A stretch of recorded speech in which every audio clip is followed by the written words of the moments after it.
সুপ্রিয় শিক্ষার্থীবৃন্দ, আশা করি সকলে ভালো আছো।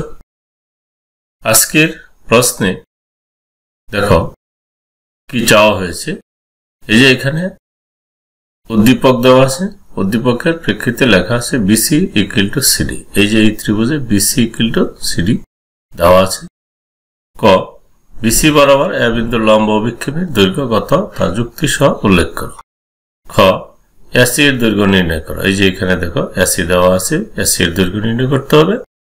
গ, দেখাও যে P Q square less than P R square plus Q R square. এই যে এখানে উদ্দীপক দেওয়া আছে, এই উদ্দীপকের প্রেক্ষিতে আমাদের গ প্রমাণ করতে হবে। চলো তাহলে আমরা প্রথমে ক এর সমাধান করি। বিসি বরাবর এ বিন্দুর লম্ব অভিক্ষেপের দৈর্ঘ্য কত তা যুক্তি সহ উল্লেখ করো। এই প্রশ্নের সমাধানটা করি।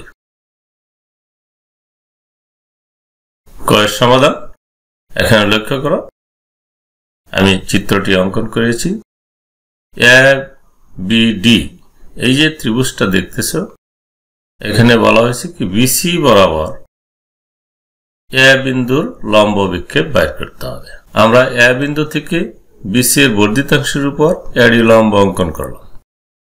এখন এ বিন্দুর লম্ব বিক্ষেপ হবে এই এডি লম্বের পাদবিন্দু বিসির, যা বিসির উপর অবস্থিত।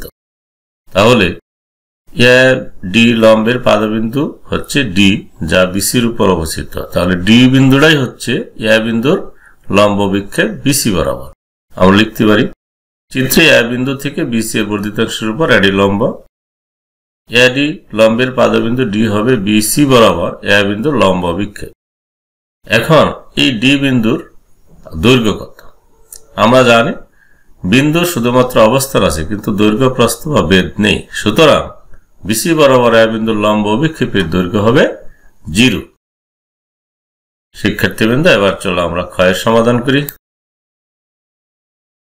খতে বলা হয়েছে এসি এর দৈর্ঘ্য নির্ণয় করো। এই যে এখানে লক্ষ্য করো এসি দেওয়া আছে। আমরা চলো এই ত্রিভুজটি অঙ্কন করে নিই, তারপর এখান থেকে এসি এর মান নির্ণয় করি। উদ্দীপকে যে চিত্রটি দেওয়া আছে সেই চিত্রটি এখানে আমি অঙ্কন করেছি। এখানে লক্ষ্য করো উদ্দীপক থেকে আমরা কি পাই। এ বি ডি ত্রিভুজে এ বির দৈর্ঘ্য দেওয়া আছে 50 সেন্টিমিটার, এডির দৈর্ঘ্য দেওয়া আছে 30 সেন্টিমিটার, বিডি এর দৈর্ঘ্য দেওয়া আছে 40 সেন্টিমিটার এবং উদ্দীপকে দেওয়া আছে BC equal to CD. BC যদি সিডির সমান হয় এবং বিডি যদি 40 সেন্টিমিটার হয়, তাহলে বিডি সমান ডিসি সমান কত হবে? 20। আমরা লিখে নিলাম BC is equal to CD equal to 40/2 centimetre equal to 20 centimetre. এখন যেহেতু বিসি সমান সিডি, তাহলে সি বিন্দুটা হবে বিডি এর মধ্যবিন্দু। যদি সি বিডি এর মধ্যবিন্দু হয়, তাহলে এসিটা হবে এ বিডি ত্রিভুজের একটি মধ্যমা। আমরা লিখে নিলাম এসি হলো এ বিডি ত্রিভুজের একটি মধ্যমা। এখন আমরা অ্যাপোলিনিয়াসের উপপাদ্য অনুযায়ী লিখতে পারি কি? অ্যাপোলিনিয়াসের উপপাদ্যে বলা হয়েছে ত্রিভুজের দুই বাহুর উপর অঙ্কিত বর্গক্ষেত্রের সমষ্টি তৃতীয় বাহুর অর্ধেকের উপর অঙ্কিত বর্গক্ষেত্র এবং ওই বাহুতে অঙ্কিত মধ্যমার উপর অঙ্কিত বর্গক্ষেত্রের সমষ্টির দ্বিগুণের সমান। তাহলে এই ত্রিভুজ থেকে আমরা কি লিখতে পারি? এসি হচ্ছে মধ্যমা, কার উপর? বিডির উপর। তাহলে আমরা বিডি বাহুটা বাদ দিলাম, অপর দুইটা বাহু রয়ে গেল কি? এডি এবং এবি। আমরা লিখতে পারি এডি স্কয়ার যোগ এবি স্কয়ার। আমরা লিখে নিলাম ইকুয়াল টু হবে তৃতীয় বাহু কোনটা? বিডি। বিডির অর্ধেক, অর্ধেক বলতে বিসিও লেখা যায় সিডিও লেখা যায়। আমরা লিখে নিলাম সিডি স্কয়ার এবং মধ্যমা কি? এসি। তাহলে এসি স্কয়ার। এই দুইটার সমষ্টির দ্বিগুণ আমরা লিখে নিলাম। এখন আমরা এডি এবি এবং সিডি এর মান আমাদের জানা আছে, আমরা লিখে নিই। আমরা অবশ্যই যদি ক্যালকুলেশন করি তাহলে দাঁড়ায় কত? এডি সমান দেওয়া আছে 30, এবি দেওয়া আছে 50, সিডি দেওয়া আছে 20। তাহলে আমরা যদি বর্গ করি তাহলে 900, তারপর 2500, তারপর 20 স্কয়ার ইকুয়াল টু 400। আমরা এখন এই দুইটা যোগ করলে কত দাঁড়াবে? 3400। আমরা লিখে নিই, লিখে নিলাম, 2 দ্বারা ভাগ দিলাম, ভাগ দেওয়ার পরে এখানে রইল 1700। আমরা 400 যদি ওই পাশে নিয়ে বিয়োগ করে দিই তাহলে 1300। তাহলে এসি স্কয়ার সমান হলো 1300। এখন এসি সমান কি, তাহলে তার বর্গমূল, আমরা বর্গমূল যদি করি তাহলে দাঁড়ায় কত, tan√13। সুতরাং এসির দৈর্ঘ্য tan√13 সেন্টিমিটার। শিক্ষার্থীবৃন্দ, এবার চলো আমরা গয়ের সমাধান করি। গ নঙে দেওয়া আছে, দেখাও যে pq² < pr² + qr²। এই যে ই উদ্দীপক থেকে আমাদের করতে হবে। আমরা উদ্দীপকটি, এই চিত্রটি অঙ্কন করে নিই।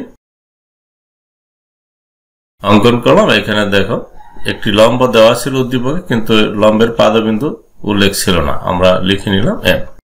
আমরা মনে করি PQR, এই যে PQR এই ত্রিভুজের মধ্যে PM লম্ব QR, আমরা লিখে নিলাম। প্রমাণ করতে হবে pq² < pr² + qr²। আমরা প্রমাণ লিখি।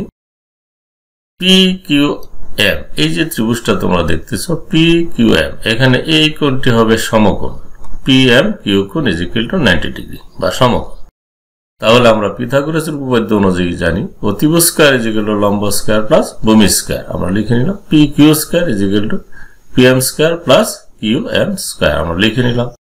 কারণ QM কে আমরা লিখতে পারি QR - MR, আমরা লিখতে পারি QR - MR। এখন a - b হোল স্কয়ার সূত্র কি, a² - 2ab + b², আর PM² তো আছেই। এখন আমরা এই PM² + MR², এই যে এখানে লিখে করো PM² + MR² = কি, PR²। আমরা লিখতে পারি অতিভুজ স্কয়ার = লম্ব স্কয়ার প্লাস ভূমি স্কয়ার। তাহলে আমরা লিখতে পারি PR² = PM² + QR²।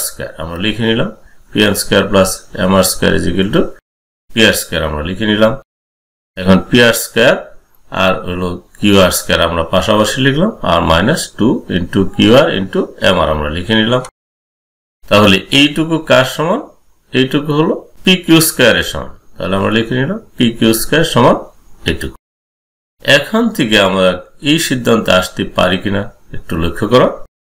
এখানে দেখো PQ² সমান হচ্ছে PR² + QR² -2 × QR × MR, অর্থাৎ PQ² এর সমান হলো PR² এবং QR² এর যোগফল, তার থেকে কিছু বিয়োগ করতে হবে, তাহলে PQ² এর সমান হবে। এখন যদি আমরা PR² + QR² থেকে যেটুকু বিয়োগ করলে PQ² এর সমান হবে সেটুকু বিয়োগ না করি, তাহলে অবশ্যই PQ² ছোট থাকবে, PR² + QR² থেকে ছোট হবে।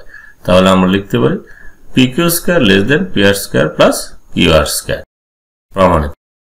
প্রিয় শিক্ষার্থীবৃন্দ, আজকের প্রশ্নের সমাধান এইটুকুই ছিল। আশা করি বুঝতে পেরেছ। তাহলে আজ আর নয়, খোদা হাফেজ।